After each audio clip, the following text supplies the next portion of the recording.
TMC నీళ్లు ఉంటే మరి ఉత్తమ్ కుమార్ రెడ్డి మన యొక్క జిల్లా మంత్రిగా ఇరిగేషన్ మంత్రిగా ఉండి కూడా మరి ఆయన చలనం లేదంటే చాలా విచిత్రమైన పరిస్థితి కనపడుతుంది.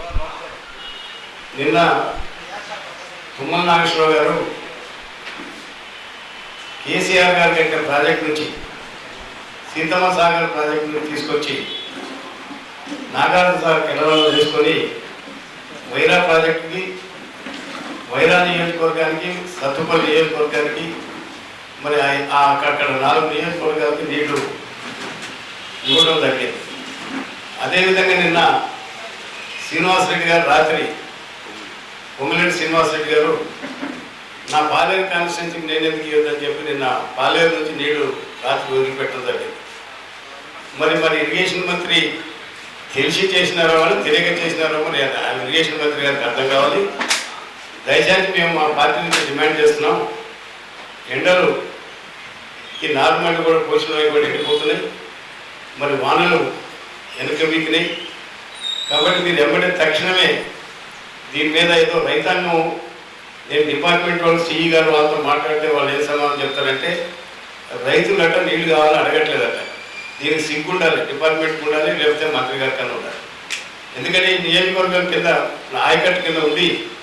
ఇప్పుడు నువ్వు తక్షణమే నీళ్లు వదిలిపెడితే మనకి, ఎందుకంటే మొదటి పంటకి ఏమి ఇబ్బంది లేదు, నువ్వు నీళ్లు కంటిన్యూగా ఇచ్చినా కూడా మనకి మన వాటా ప్రకారం కనుక మనం వాళ్ళు తీసుకున్నా కూడా మొదటి పంటకి నీళ్ళకి ఏమి ఇబ్బంది లేదు. కాబట్టి ఏమంటే తక్షణమే మీరు నీళ్లు నాగార్జున సాగర్ నీళ్లు మా రైతాంగం తరఫున మేమే కోరుతున్నాం. మా బీఆర్ఎస్ పార్టీ నుంచి తప్పనిసరిగా ఏమంటే నీళ్లు రిలీజ్ చేసి రైతులు తొందరగా నాట్లు వేసుకోవడానికి, నాట్లు పెంచుకోవడానికి మరి తొందరగా అవకాశం ఉంటుంది. కాబట్టి తొందరగా మీరు నీళ్లు వదలాలని చెప్పి మేము డిమాండ్ చేస్తాం. రెండవది మరి బీసీ రిజర్వేషన్ 42% మా పార్టీకి పూర్తిగా మద్దతు తెలియజేస్తున్నాం. మరి దానికి రేపు ధర్నా కూడా ఉంది. బీసీలు అన్ని కాన్స్టిట్యూన్స్ నుంచి కూడా ధర్నాకి మన మా వాళ్ళు వెళ్తున్నారు. మరి ఆ ధర్నా ఎందుకంటే నిజంగా నువ్వు చిత్తశుద్ధితో 42% రిజర్వేషన్ ఇస్తున్నావా, ఒట్టిగా రాజ్యాంగానికి తెలిసింది కూడా మన తప్పు చేయాలని చేసేదో భ్రమ పెట్టడానికి చేస్తున్నావు. అది నువ్వు క్లారిటీగా, ఎందుకంటే ఆర్గనైజ్ చేస్తా అంటావు.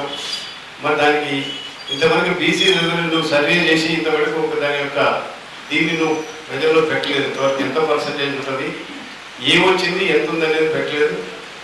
ఇవాళ సెంట్రల్ గవర్నమెంట్ ఏమో నీ సర్వేనే పనికిరాదని చెప్తుంది.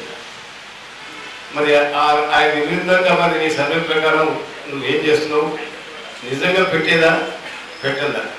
ఎందుకంటే నువ్వు క్లారిటీగా నువ్వు ఏదో ప్రజలు నమ్మించి భ్రమ పెట్టేదానికన్నా మరి పార్టీ ఎమ్మంటే 42% మీద ఎన్నికలు పెట్టాలని చెప్పి మా బీఆర్ఎస్ పార్టీ తరఫున మేము డిమాండ్ చేస్తున్నాం.